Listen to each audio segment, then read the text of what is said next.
Welcome everyone to David Dudley Outdoors, and yes, today we're going to be discussing another topic. Thank you for joining this podcast. Thank you for subscribing. And if you're not a subscriber, make sure you smash the subscribe button and the notification bell to make sure you don't miss some topics that I got coming at you in this video. So here we are. We are going to be talking about Scout Mode. Or you might, Scout Mode is Lowrance's version of Scout, and Garmin's version is Perspective.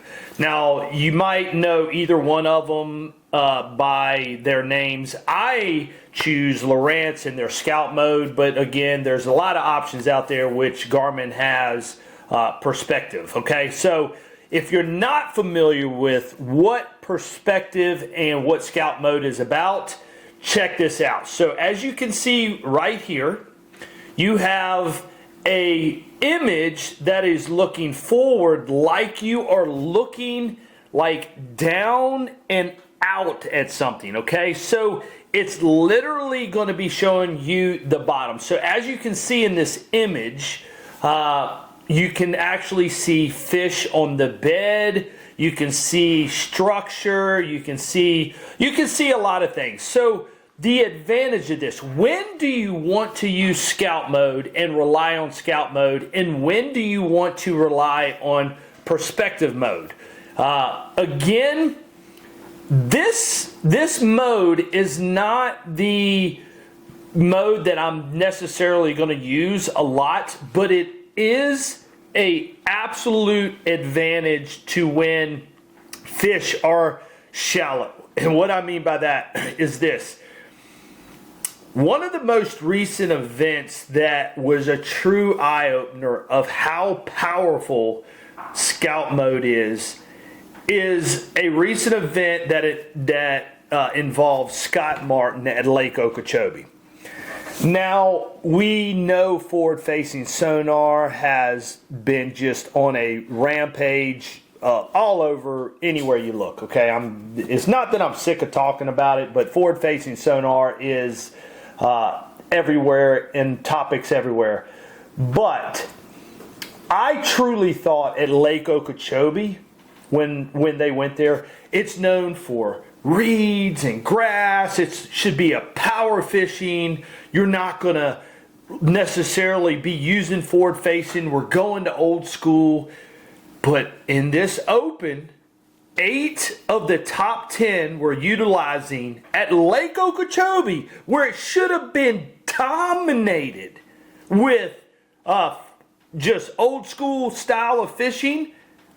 8 of the top 10 were forward-facing sonar and using Scout Mode. Scott Martin, he's ahead of the ballgame. Like, he was ahead of the curve. And if you're not in tune with Scout Mode, you need to get in tune with it, especially when it comes to shallow water. Now, there's ways that you're going to want to use this. Scott Martin utilized it during the spawn of the year. And one of the biggest keys of his success in that tournament was finding spawning bass, watching them. You can actually watch them swim around the bed. You can watch the male come in. You can watch the female. It's truly like a movie happening before you, but your eyes are through the unit, through the computer. And Scott utilized that to absolute dominate. Now, with Scott using forward-facing sonar, with Scott using, I think he's with Garmin, using Perspective Mode, that has brought my attention to how powerful it is. Now, with this technology, a couple things that you want to look for. A couple things that you want to look for your advantage.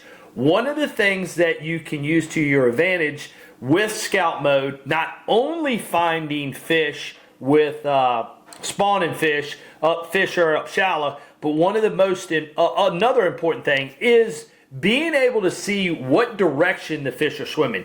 So if you are using forward-facing sonar and you go and all of a sudden you see a fish come in your screen, a blob or whatever, then you have to use your forward-facing sonar to determine, okay, is he going to the left, to the right, or is he going away from me? With scout mode or perspective mode, you can easily take your eyes from that blob, look down to the perspective or scout mode, and you can see him going to the left. You can lead him. You can go in front of him. We all know that the angle that you're looking at is typically, I think it's 15 degrees or 18 degrees, the cone that goes out.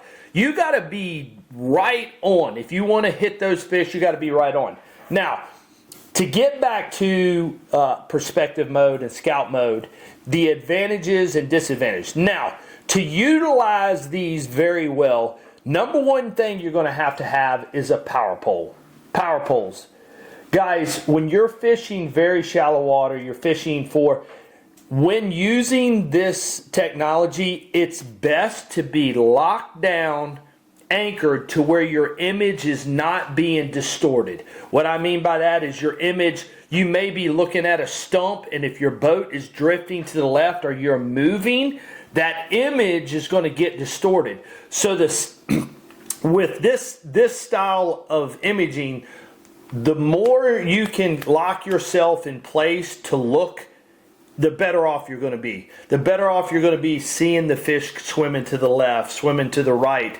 It's a little bit tricky if you are on your trolling motor moving a little fast, but if you are fishing very slow, using your power poles up shallow, seeing what's in front of you, seeing a stump, seeing a fish spawning, seeing a lay down tree, it's pretty important to keep yourself locked down in a position. So power poles are going to be an advantage.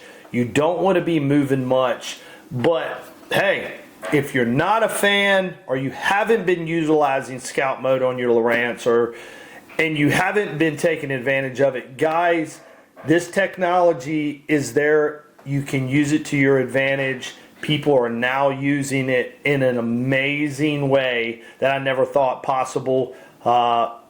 Kudos to Scott Martin for actually being ahead of technology and learning how to use this technology for his recent win. He's a hell of a fisherman, but it has inspired me to learn it a little bit better. And I hope my discussion with you here has got you thinking a little bit more about trying to learn this technology. Guys, if you're not a subscriber, make sure you hit the subscribe button. I appreciate every one of you guys listening, and leave a comment below if you have something that you want to get off your chest or have some questions. I do read all your comments.